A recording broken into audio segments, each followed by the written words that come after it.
Assalamualaikum warahmatullahi wabarakatuh. Ya, halo sahabat Dawis, kembali lagi dengan podcast Sahabat Dawis ya. Ya, yang tentunya tak lupa juga teman-teman. Nah, kita di sini akan ada kedatangan spesial hari ini yang ditunggu-tunggu oleh penonton Sobat Dawis nih. Ya, yang tak lain dan tak bukan, ini kita panggil aja ya. Ya, Masya Allah, ini sumber inspirasi untuk semuanya. Ya, Masya Allah, bismillah. Beliau adalah Pak Kiai Ahmad Badawi. Assalamualaikum Pak Kiai. Masya Allah. Senang sekali kedatangan Pak Kiai yang hadir ya saat ini. Masya Allah, dengan jadwal kesibukannya. Masya Allah Pak Kiai. Gimana Pak Kiai? Sehat Pak Kiai? Sehat, Alhamdulillah sehat. Alhamdulillah ya. Masya Allah ya, teman-teman sahabat Dawis nih Pak Kiai menyapa secara langsung nih, secara langsung untuk sahabat Dawis semuanya. Nah Pak Kiai, mungkin kesibukannya sekarang gimana Pak Kiai? Ya, ada beberapa kesibukan. Mungkin perlu menyapa dulu nggak? Boleh menyapa dulu nih Sobat Dawis nih. Ada dari Pak Kiai. Ya, kepada sahabat Dawis, Assalamualaikum warahmatullahi wabarakatuh. Gimana kabarnya? Kami doakan mudah-mudahan semua dalam keberkahan Allah Subhanahu wa Ta'ala. Kita kali ini bisa bersilaturahim, kita bisa bertukar pikiran, tukar pendapat. Mudah-mudahan kita bisa mendapatkan manfaat dari perbincangan pada saat ini. Ya, Masya Allah gitu, ya. Ada say hi spesial untuk dari Pak Kiai. Pak Kiai, aduh Masya Allah sekarang ini lagi di Bandung ya Pak Kiai ya. Di Bandung ya. Iya, domisili stay di sana ya Pak Kiai. Enggak, jadi karena saya itu lama di Bandung sejak tahun 1980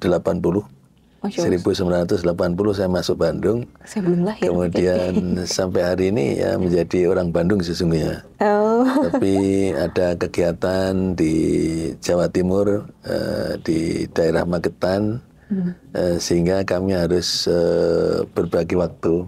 Oh, Masya Allah. Bolak-balik ya Pak Kiai. Ya. Kemudian untuk Bandung 2 minggu, untuk Magetan untuk sementara 2 minggu. Jadi masih bolak-balik. Ya, Masya Allah ya. Pakai dalam 1 bulan 2 minggu di Bandung, 2 minggu di Magetan ya. Iya. Masya Allah Pak Kiai. Harus begitu ya. Saat ini masih produktif ya Pak Kiai.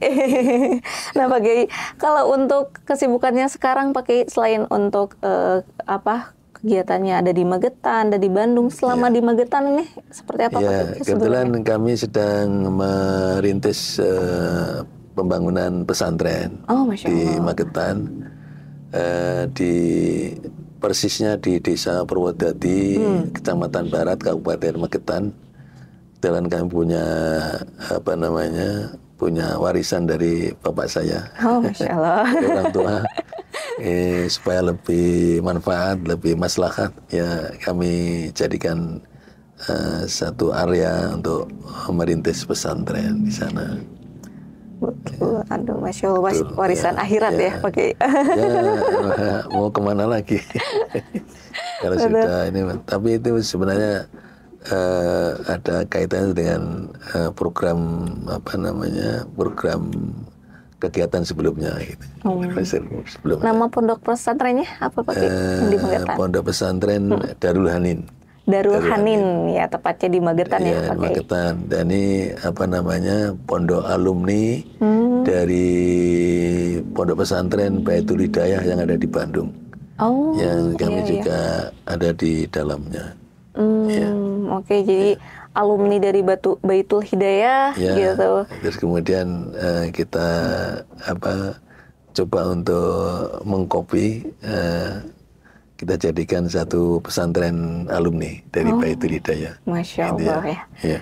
Darul Hanin ya. Darul Hanin. Masya Allah ya. Darul Hanin itu tempat untuk mencurahkan kasih sayang. Artinya itu Pak Kiai. Ya. Darul Hanin mencurahkan kasih sayang. Tempat untuk mencurahkan kasih sayang. Tempat untuk mencurahkan kasih sayang. Aduh, Masya Allah ya.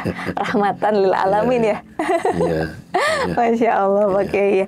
Nah, selain di Magetan nih, ada kan spare waktunya 2 minggu di Magetan, 2 minggu di Bandung. Iya. Iya, kegiatan di Bandungnya seperti apa, Pak Kiai? Kita di Bandung ya 2 minggu itu 90% di Dago Wisata dan Insan Kolbu, PT Insan Kolbu Travel. Ya teman-teman semuanya ya. Jadi kalau Pak Kiai lagi di Bandung, udah stay di Dago Wisata dan Insan Kolbu ya Pak Kiai ya. Selalu hadir untuk karyawan-karyawan semuanya. Ya Pak Kiai, Masya Allah ya Pak Kiai. Nah ini mungkin Pak Kiai tip and triknya selalu semangat ya Pak Kiai, tanpa hentinya. Ya itu gimana Pak Kiai buat di sharing ke kaum muda sekarang yang wah mungkin yang selalu semangat. Kami diajari oleh orang tua, oleh para penasihat itu kuncinya sebenarnya keikhlasan.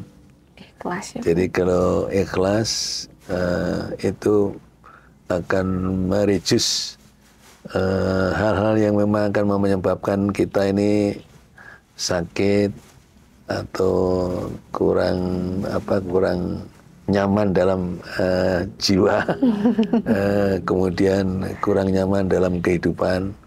Ini para pendahulu kami itu kuncinya di keikhlasan, termasuk untuk mengelola pondok itu harus didasarkan pada keikhlasan, karena tanpa itu sesungguhnya akan sulit untuk mencurahkan pikiran kita, kemudian jiwa kita, lalu kemudian tenaga kita untuk 100% mencurahkan dalam fokus kehidupan pondok pesantren. Dan juga untuk kegiatan di Dago Wisata maupun Insan Kolbu itu juga diperlukan keikhlasan juga, karena tidak semata-mata bahwa dua institusi ini pure bisnis, akan tapi ada nilai-nilai ibadahnya. Bukankah kalau kita memberikan jalan untuk berbuat kebaikan, maka Allah akan memberikan kebaikan itu sendiri, sama dengan yang dilakukan oleh orang yang kita beri jalan tanpa dikurangi sedikit pun. Masya Allah. Nah, kalau kita sudah berniat seperti itu, maka sebenarnya lahan untuk memberikan kemudahan, memberikan kenyamanan dalam hal ibadah umroh maupun haji yang dilakukan di Dago maupun di Insan Kolbu ini, sebenarnya lahan menjadi lahan kita semuanya. Bagaimana kita melakukan itu dengan ikhlas, sehingga dengan demikian ada 3 benefit atau keuntungan yang kita akan dapat. Yang pertama, kita akan mendapatkan satu ibadah yang insya Allah sama dengan yang melaksanakan kalau kita betul-betul menjalankan dengan baik, memberikan panduan dengan baik, memberikan bimbingan dengan baik, sehingga orang itu bisa melakukan ibadah dengan sempurna. Tentu Allah tidak tinggal diam, Allah tidak tidur untuk memberikan pahala juga kepada kita.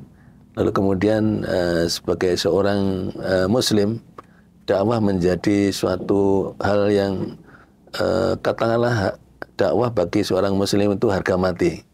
Jadi seorang Muslim dengan kapasitas apapun harus mampu berdakwah, karena di Dago Wisata dan Insan Kolbu itu adalah lahan dakwah bagi kami, bagi kita semuanya, sebenarnya memberikan penjelasan, memberikan panduan, terus kemudian membimbing, lalu kemudian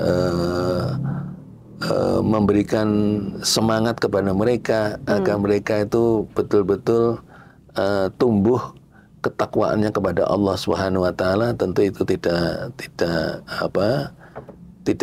tidak merupakan sesuatu yang sedikit, akan tapi itu merupakan pekerjaan yang luar biasa. Luar biasa. Kemudian yang ketiga, sebagai seorang member dari bagian Dago Wisata, tentu karena ada usaha, tentu ada benefit yang akan kita bawa pulang ya, sebagai apa namanya ya pendapatan kita untuk menyambung kehidupan kita, untuk memberikan bekal kehidupan kita agar supaya kita tetap tegak dan teguh menjalankan amanah yang diberikan kepada kita. Insya Allah ya, pakai ya. Kira-kira begitu nih, kiranya.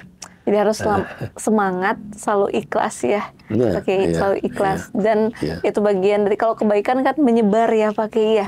Apa yang kita perbuat dalam kebaikan itu, maka akan ada feedback benefitnya juga ya, pakai. Masya Allah ya, pakai. Nah ini pakai, ini ada saya teringat dalam satu kutipan atau dari kisah pakai juga mungkin di sini. Mungkin di sini Pak Kiai menanyakan program anak asuh yang sangat menginspirasi ya, Rumah 1000 Malaikat. Nah itu Pak Kiai ya, yang mungkin ini teman-teman sobat Dawis mungkin juga udah sempat spill juga. Ingat Pak Kiai, ingat Rumah 1000 Malaikat nih Pak Kiai. Nah gimana nih Pak Kiai? Iya. Sebenarnya kalau tidak ditanya, saya juga enggan untuk menceritakan, karena itu takutnya menjadi menjadi satu keriaan. Tapi karena ini mengandung sifat dakwah, maka saya mudah-mudahan bisa menceritakan dengan sederhana. Iya, memotivasi. Jadi, ya Pak Kiai. Dalam kehidupan ini Allah memberikan jalan pada kita. Banyak pilihan yang diberikan oleh Allah, jalan untuk menuju kepada kedekatan kita kepada Allah Subhanahu wa taala. Nah, masing-masing punya cerita, masing-masing punya jalan. Ya, qadarullah yang diberikan jalan kepada kami sekeluarga, ada kegiatan anak asuh ya dari kami, yang diawali dengan satu peristiwa, yakni istri saya itu sudah umur 40, mengandung lagi. Itu. Ya, mengandung. Jadi setelah anak yang ketiga, yaitu 11 tahun kemudian mengandung lagi, kemudian ada sebuah kekhawatiran dari medis para dokter, karena ini ada efeknya, ada ada dampaknya yang tidak sederhana. Betul. Sehingga dokter menyarankan untuk digagalkan. Akan tapi dengan niat yang ikhlas, dengan menerima Allah SWT, apa yang diberikan Allah kepada kita, maka kita disepakat untuk diteruskan. Maka lahirlah anak yang keempat. Nah, untuk mengekspresikan rasa syukur kepada Allah SWT bahwa anak lahir dengan selamat, kemudian ibunya juga sehat, maka terpikir dengan fenomena yang terjadi di masyarakat, banyak bayi-bayi yang dibuang, banyak bayi yang tidak dikehendaki oleh orang tuanya, dengan berbagai alasan, alasan ekonomi, alasan ketidak sinkronan antara orang tua dengan ibu bayi itu. Betul, dan karena kecelakaan dan lain sebagainya, maka itu menjadi satu pilihan dari keluarga kami, terutama Umi.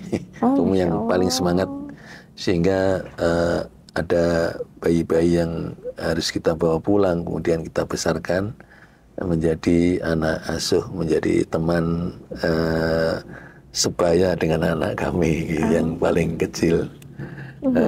Kemudian disitulah berjalan dari tahun ke tahun, lalu kemudian makin hari makin nambah, sehingga jadilah satu rumah yang penuh dengan anak-anak itu, anak-anak yang lucu-lucu, juga yang kadang-kadang menyebalkan. Tapi paduan itulah yang membuat kehangatan dan kebahagiaan. Karena tidak tidak sangat jarang yang diberikan kondisi seperti itu gitu betul, ya. Betul, Pak. Oleh karena itu tadi apa yang disampaikan oleh para sesepuh tadi, kuncinya tetap dalam keikhlasan itu. Betul. Ya. Masya Allah ya, Pak Kiai. Nah, kalau saya kaitkan dengan pondok tadi, Iya. sebenarnya itu menjadi kenapa saya mendirikan pondok. Sebenarnya anak-anak asuh ini nanti yang sudah lulus kuliah, Iya. lulus dari pondok pesantren, maka tidak perlu mencari pekerjaan di luar, langsung terjun berdakwah dan mengelola pondok tersebut. Sebenarnya ini rangkaiannya seperti itu sebenarnya. Oke, jadi untuk lahan berdakwah ya Pak Kiai juga ya. Sudah kita siapkan. Ya makanya kenapa saya harus 2 minggu di sana, 2 minggu di sini itu karena menyiapkan untuk anak-anak itu. Gitu. Pak Kiai udah. Mudah-mudahan Allah memberikan kekuatan, memberikan kemudahan dan memberikan limpahan rezeki yang luas pada pondok kami. Masya Allah ya, itu Pak Kiai udah perencanaannya untuk akhirat ini. berdakwah dan berdakwah, ada Masya Allah. Mungkin Pak Kiai suka dukanya selama mempunyai anak asuh gitu, baik yang di pondok atau misalkan dengan ini seperti apa nih Pak Kiai? Ya sebagaimana layaknya kepada anak-anak kami sendiri. Oh, iya. Jadi anaknya banyak, kemudian kadang mereka juga ada yang nakal, ada yang baik. Gitu. Jadi kalau mereka di pondok, kita dipanggil oleh pondok karena kenakalan anak kita udah biasa, udah biasa. Kemudian mereka kan harus diperbaiki, harus dinasihati. Kemudian kalau mereka baik lagi ya sudah. Ya. Tapi ada juga yang katakanlah di antara puluhan anak itu kan ada yang gagal itu. Jadi ada yang sukses, ada yang sedang-sedang saja, ada yang gagal juga. Itu. Tapi semua tidak menghapus atau tidak mengurangi posisi dia di dalam hati kami. Ya. Mau sukses, mau enggak. Seperti kita punya anak sendiri, ada yang sukses, ada yang tidak. Itu. Bahkan ya itulah kehidupan sebagai orang tua, sebagai keluarga, dinamikanya saya kira sama gitu. Jadi anak banyak kalau pas misalnya secara ekonomis pas lagi tidak beruntung ya tentu itu tantangan juga. Betul. Tapi ada kalanya kita berlebihan ya. Tapi yakinlah bahwa semua Allah pasti kasih. Betul. Pasti rezeki pada kita semuanya. Kalau selama kita mau berusaha, insya Allah Allah akan memberikan kemudahan dan mencurahkan rezekinya kepada kita. Dan itu sudah kami buktikan. Oh, Masya Allah. Dalam hati PKI kayaknya udah nggak ada kegelisahan, kekhawatiran, udah taslim, ikhlas, berserah diri segala sesuatunya PKI ya. Itu susah. Ya susah aja ini dilakukan sebenarnya susah. Iya betul. Penuh tantangan ya PKI. Masya Allah ya. Jadi kegiatannya ya untuk sahabat Dawis PKI selama 2 minggu di Magetan itu, jadi bukan hanya stay di rumah saja ya, tapi PKI itu selalu memberikan dedikasi kepada anak asuh ya Pak Kiai dan di pondok juga santri, gitu kan. Iya betul, kepada santri, mengajar juga ya. Masya Allah ya. Kan harus berdakwah jadi harus ngajar. Iya betul ya Pak Kiai. Harus ngajar. Ya itu ya, ilmu yang bermanfaat, ilmu yang mengalir itu ya Pak Kiai. Semoga begitu. Iya, Masya Allah ya Pak Kiai. Nah Pak Kiai, mungkin ini selama 2 minggu di Magetan. Kalau selama 2 minggu di Dago Wisata ya Pak Kiai ya. Mulai dari kapan Pak Kiai ya? Awal mula Pak Kiai itu di tahun kapan? Oh iya. Menjadi bagian, mungkin bagian dari sejarah Dago Wisata teman-teman semuanya. Dan Insan Kalbu ini beliau Pak Kiai gitu Pak Kiai. Dari kapan, mulai kapan Pak Kiai? Ya harus diawali kenapa kenapa bergabung sama Pak Dodi. Betul, gitu Ya, awalnya mungkin. ya. Iya. Sebenarnya sebelumnya kita juga satu wadah dengan Pak Dodi itu di sebuah pesantren. Kemudian kita berada di sana, ngurus juga ikut ngurus pesantren. Kemudian Pak Haji Dodi juga ngurus kegiatan ekonomi pesantren melalui koperasi pondok pesantren. Kemudian saya juga sebagai pengurus, ya ketemuan di sana. Sana ya biasa, kita juga. Nah waktu itu apa namanya? Kami punya guru yaitu Pak Kiai. Kemudian kami ngaji tafsir Al-Quran karena beliau termasuk ahli tafsir. Kemudian referensi tafsirnya banyak sekali dan lengkap, sehingga kami ngaji di sana sambil ngurus pesantren. Lalu kemudian ada program haji, kemudian kami diajak. Kebetulan waktu itu umur saya masih 35 tahun. Oh, 35 tahun Pak Kiai. Karena kebetulan kesempatan haji ya, kemudian Allah memberikan rezeki, maka saya bergabung. Kemudian sejak itu kami terus diajak untuk membimbing haji.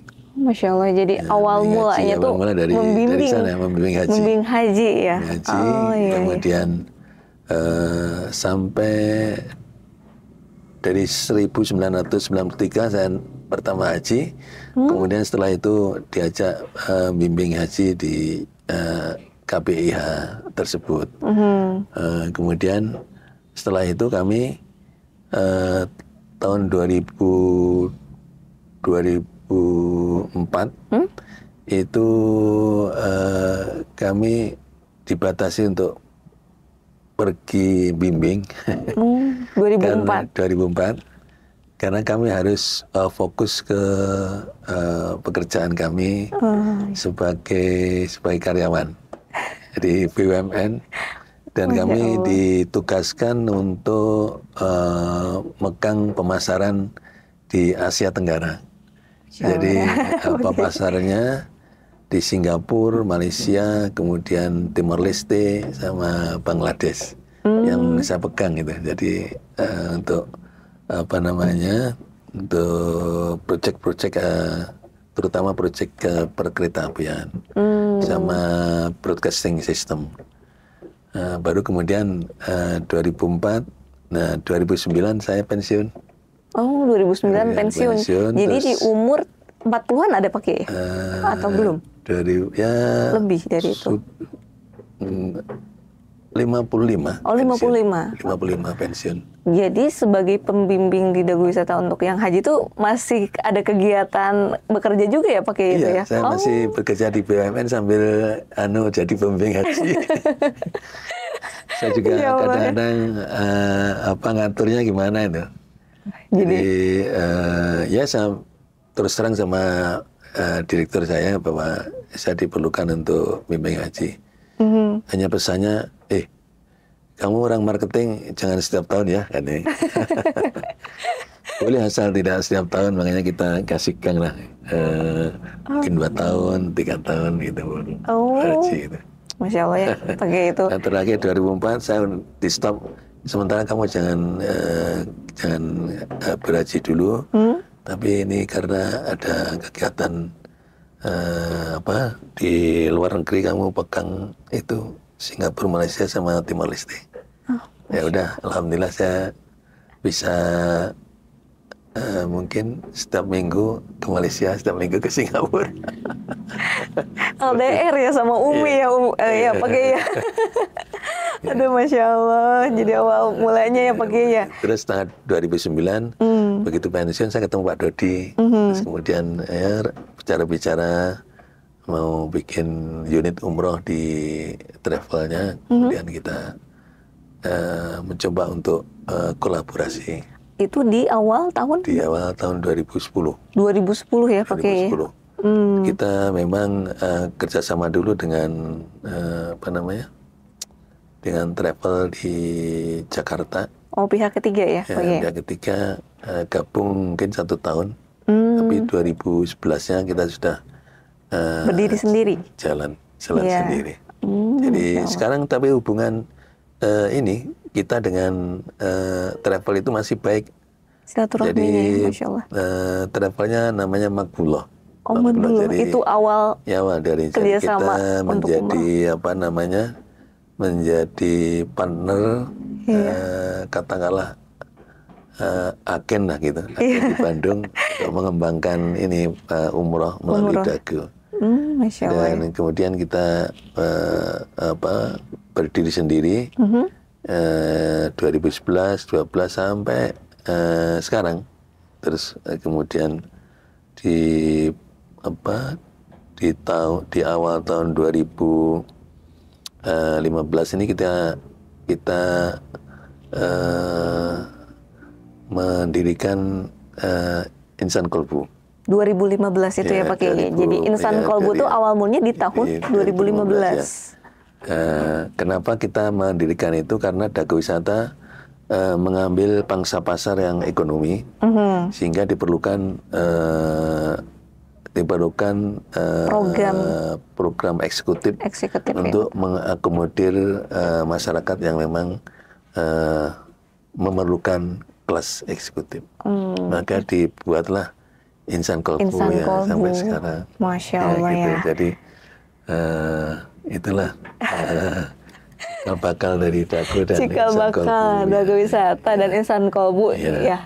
Pak Hadi. Dan mudah-mudahan ini seiring dengan berjalannya waktu terus berkembang.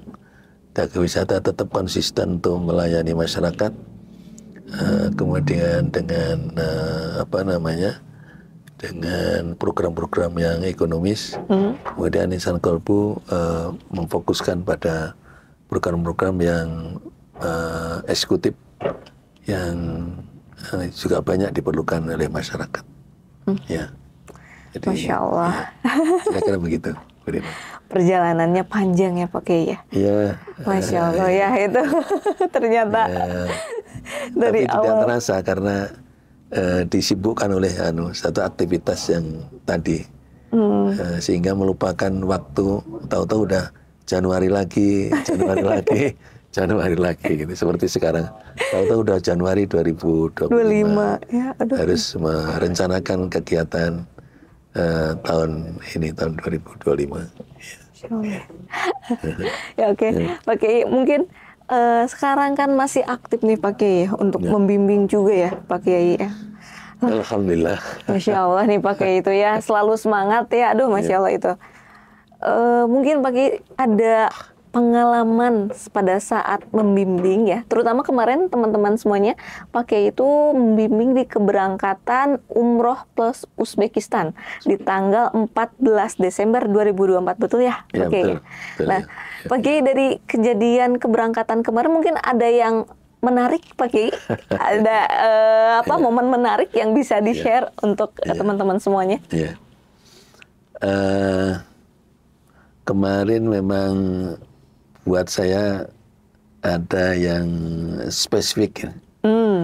Spesifik itu kebetulan saya berangkat pada waktu musim salju. Musim dingin ya Pak Kiai? Musim salju ya. Iya. Musim dingin. Suhunya di sana berapa derajat kemarin Celcius? kita dapat -14. Masya Allah. Jadi 14. di Gunung Cimgan itu, betul. salah satunya yang gunung bersalju itu. Betul.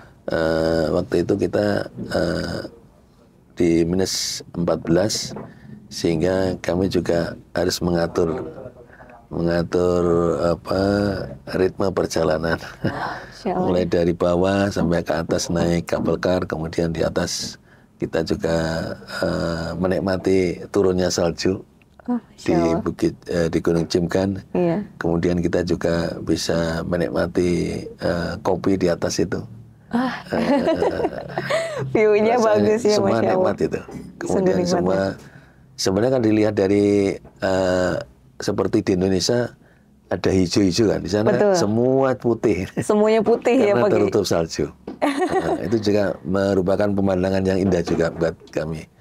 Ya sebenarnya kami juga sudah punya pengalaman waktu dinas itu kita sudah pernah tinggal di Eropa, juga mengalami salju. Tapi kan itu dalam kehidupan bekerja, kemudian training gitu. Jadi itu udah dianggap cuaca biasa yang terjadi saja. Kemudian kami juga bimbing ke Turki beberapa kali ketemu salju. Tapi waktu itu karena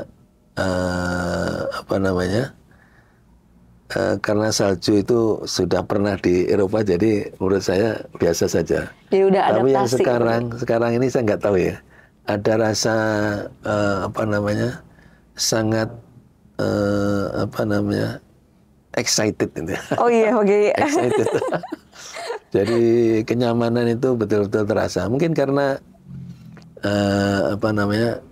kita pergi rame-rame, kemudian punya tujuan yang mulia. Iya, betul. Tujuannya sebenarnya kan umroh. Betul. Itu baru sebenarnya transit, memanfaatkan transit untuk mengunjungi negara Uzbek yang masih jarang dilihat. Betul. Padahal di sana itu sangat menarik sekali. Nah, ini menarik sekali ya, pakai. Ya. Coba pakai apa yang bikin menarik Kalau kita ke Turki misalnya. Betul. Ke Turki itu ada ada sirahnya karena ada museum Rasulullah Shallallahu Alaihi Wasallam. Kita bisa bisa melihat bagaimana di Turki itu bisa melihat rambut Rasulullah. Betul, bisa melihat gigi Rasulullah, bisa melihat jubah Rasulullah, bisa melihat pedang para sahabat, Abu Bakar, Utsman, kemudian Umar dan Ali, yang pedangnya paling besar, yang paling besar. Mungkin Ali itu paling hebat ya, jadi paling hebat ya pedangnya, paling terbesar. Gitu. Kemudian kita bisa membuktikan bahwa Rasulullah itu juga pernah hidup dan mempunyai mempunyai fisik yang sama dengan manusia yang lain, punya gigi, punya ini dan lain sebagainya. Sebenarnya kalau kita lihat dari aspek keimanan kita, itu akan menumbuhkan satu keimanan kepada keberadaan Rasulullah dan menimbulkan kecintaan kita kepada Rasulullah SAW. Kemudian di sana juga kita bisa melihat bagaimana bekas-bekas kemenangan Islam terhadap Konstantinopel. Betul, jadi lihat sana. Kemudian kita juga bisa ke Uludag untuk melihat salju yang abadi. Iya. Kemudian kita juga bisa ke Kapadosia. Kapadokia ya, yang sempat viral tuh. Iya. Jadi ini juga bisa kita temukan di Uzbekistan. Jadi kalau di Uzbekistan itu kita sebagai seorang Muslim tentu ada dua hal wasiat Nabi kepada kita. Satu adalah Al-Quran, yang kedua adalah hadis. Al-Quran hadis dan ini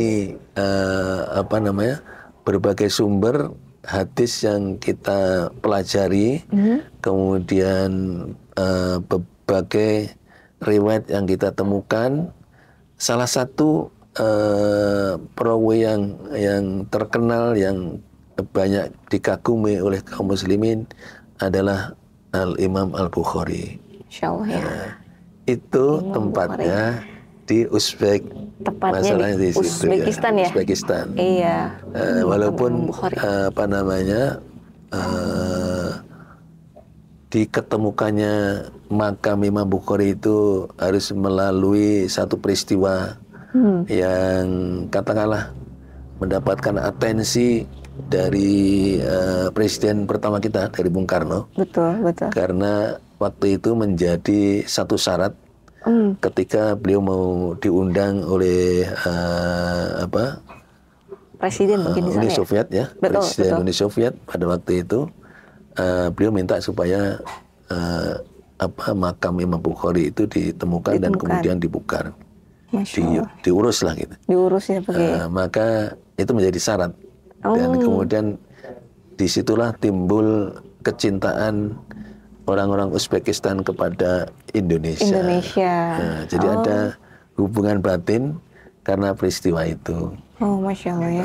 Jadi kemudian kita belakangan kita juga ingin mengunjungi orang-orang yang memang kita sayangi, kita cintai, sebagaimana kita ziarah kepada Nabi SAW, juga kepada para sahabat, kepada ulama-ulama yang kalau di dakwah wisata itu ada banyak pilihan kan? Iya betul, banyak program ya. Banyak program. Iya, kita betul. mau mengunjungi ulama yang terkenal. Yang maksudnya terkenal itu bagi kita yang mayoritas madhab Syafi'i. Betul. Maka kita bisa ke Kairo. Betul. Kemudian kita bisa membuktikan kebenaran Al-Quran itu di Kairo. Betul. Karena bagaimana Fir'aun itu perintahkan kepada kepada ajudannya untuk membangun sebuah sebuah piramida. Betul. Yang tujuannya untuk melihat Tuhannya Musa. Kemudian barangnya masih ada. Iya, bangunan betul. masih ada. Bangunannya masih ini ada. berarti Quran ini benar ini. Iya. Perintah Fir'aun pada ajudannya ini, pada sekretarisnya itu, sekjennya.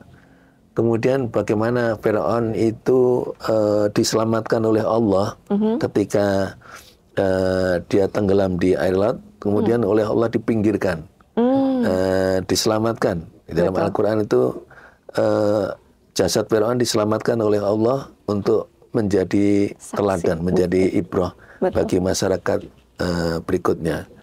Nah, itu kita masih bisa melihat secara fisik asli, karena di dalam jasad Fir'aun itu ada titik-titik bekas garam laut yang masih nempel. Artinya itu tanpa obat, tanpa balsam, tanpa ramuan, itu digeletakkan begitu saja sudah awet, diawetkan oleh Allah Subhanahu Wa Taala. Ini kan bukti Al-Quran. Jadi di Uzbek juga gitu. Kita Uzbekistan bisa menziarahi Imam Bukhari, kemudian dengan perjalanan hidupnya yang hafal ratusan ribu hadis tanpa ditulis. Jadi Imam Bukhari itu hafal hadis ratusan ribu tapi tanpa menulis beliau.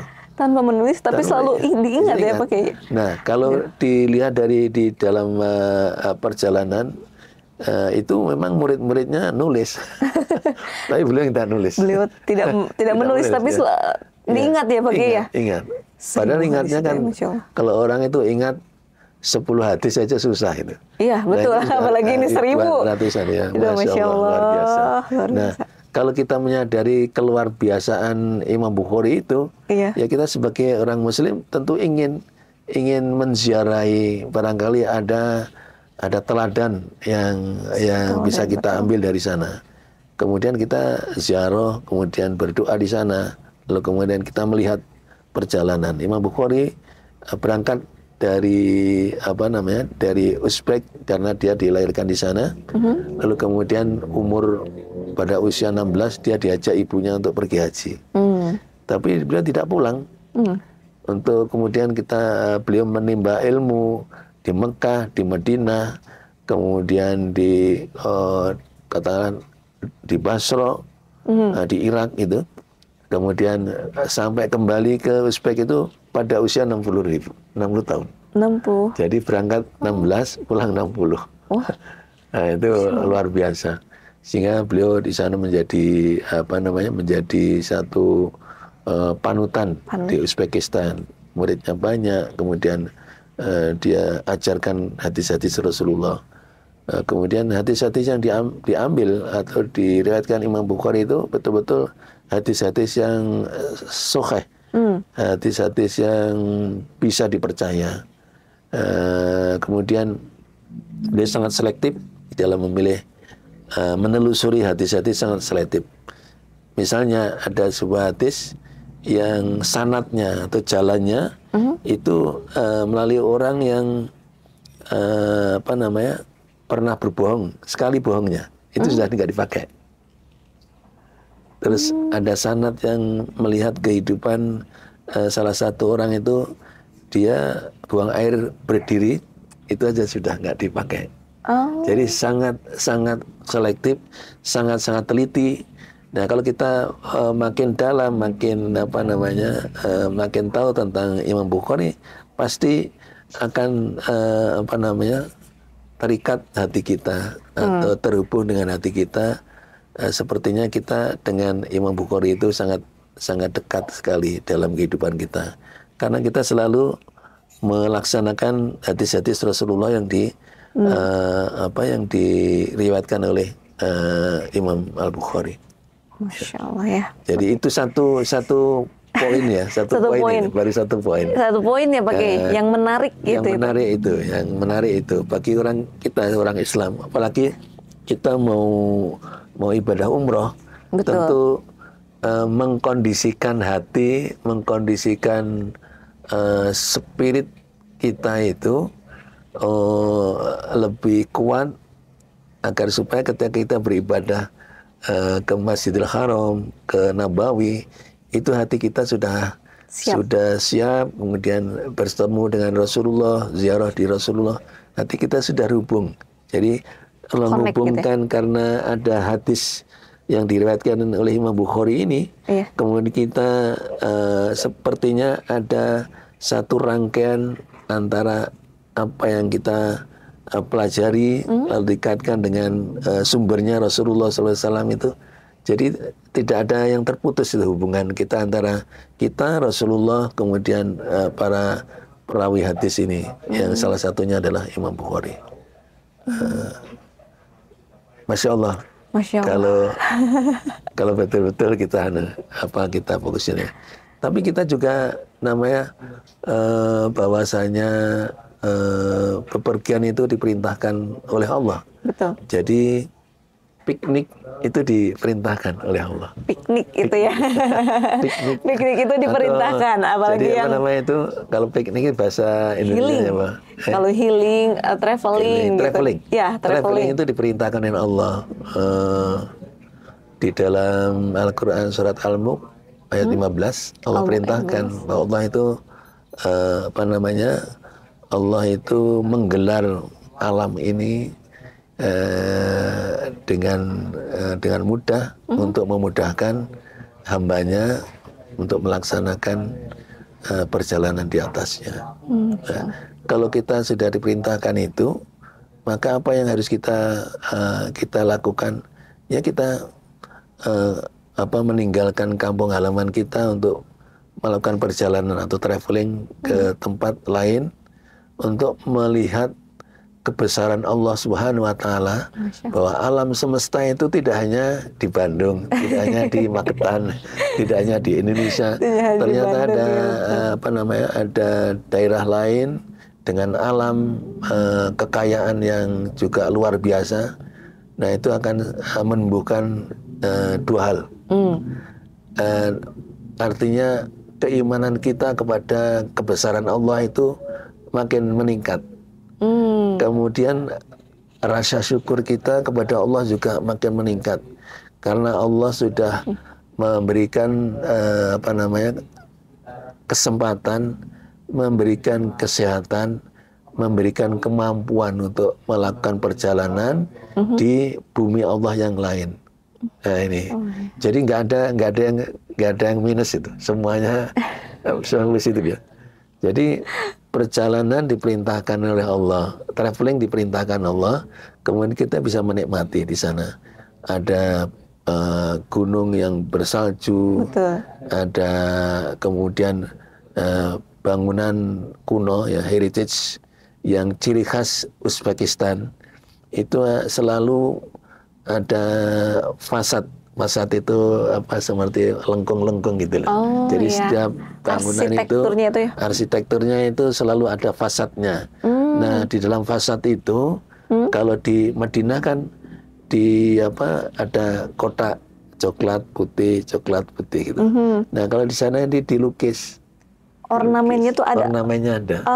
Jadi lukisannya dalam itu gimana, Pak? itu ada, kalau bergantung, kalau itu masjid berarti ayat-ayat Al-Quran yang menghiasi lengkungan tadi. Tapi kalau itu misalkan tempat-tempat sekolah, kemudian tempat-tempat umum, ya dihiasi dengan rapi dan yang bagus ya. Nah, kita menikmati arsitektur dan nilai-nilainya aja itu sudah merupakan satu hiburan. Kemudian itu tidak ada di sini, tapi ada di sana. Itulah kebesaran Allah Subhanahu Wa Taala, menciptakan alamnya, menciptakan manusianya. Betul. Dengan kemampuan yang berbeda dengan kita untuk mengekspresikan bahwa rasa syukur itu diekspresikan dengan dengan bangunan-bangunan yang dihias, kemudian masjid-masjid yang dibangun bagus-bagus, kemudian semua diekspresikan dalam kesyukuran kepada Allah itu. Oh, Masya Allah ya. Jadi Pak Kiai. harus ke sana. Harus ke sana ya Pak Kiai. Harus sana. Karena bisa menikmati itu tuh tidak hanya menikmati, oh di sini dingin, tidak gitu saja. Tapi dingin ini memang tidak biasa buat kita. Minus 14 itu ekstrim buat kita orang Indonesia. Karena terbiasanya dengan panas, cuacanya panas ya, selalu berkeringat. Tapi di sana dengan dengan mengikuti pola hidup di sana, orang sana kalau musim dingin juga harus pakai jaket, iya, betul. Harus pakai thermal underwear, harus pakai sepatu boot, harus pakai kupluk gitu kan, syal mungkin yang pakai. Di sana orang sana juga nggak kuat dingin sebenarnya seperti kita. Tapi kita mengikuti, jadi kita bisa bertahan menikmati hawa dingin di sana. Insya Allah ya. Jadi untuk tur yang teman-teman semua, untuk tur yang Uzbekistan, terutama untuk umroh plus Uzbekistan, nah kita akan hadir, masih ada untuk keberangkatannya itu adalah di tanggal 15 Februari. Ya, Pak Kiai, 15 Februari 2025. Nah, kemana saja? Nah, tadi selain ada ke Cimgan ya, ke Pegunungan Cimgan ya Pak Kiai ya. Kemudian nanti ibu kotanya, iya, ibu kotanya Uzbekistan di Tashkent ya Pak Kiai. Tashkent, Bukhara, Samarkand ya. Mungkin tadi juga sempat di-spill juga atau di-review sama Pak Kiai ya. Kita akan melihat bangunan-bangunan yang bersejarah dan mungkin ini sangat indah ya Pak Kiai ya. Ya, terutama nanti kita akan jalan-jalan di Registan Square ya Pak Kiai ya. Ya, di sana ada madrasah juga ya, dan alun-alunnya gitu kan Pak Kiai ya. Masya Allah ya. Ada Masjid Bibi Hanun. Oh, Bibi Hanun. Itu masjid spesifik gitu. Oh, Masya Allah. Luar ya. biasa indahnya. Luar biasa ya. Nah, gini Pak Kiai, bolehlah Pak Kiai ada pesan-pesan buat teman-teman semuanya ya, yang sudah nonton nih live podcast sekarang nih, tentang pentingnya umroh Badan Dago Wisata dan terutama untuk program yang umroh plus Uzbekistan nih Pak Kiai. Ya, travel umroh memang banyak, akan tapi Dago Wisata punya satu ciri khas, kemudian Insan Kublu juga punya ciri khas yang tidak jauh berbeda dengan Dago Wisata. Satu adalah siapapun yang sudah mendaftar di Dago Wisata maupun Insan Kublu, maka dia pasti diberangkatkan. Kalau tidak ada masalah yang syar'i, misalnya meninggal, sakit keras dan lain sebagainya.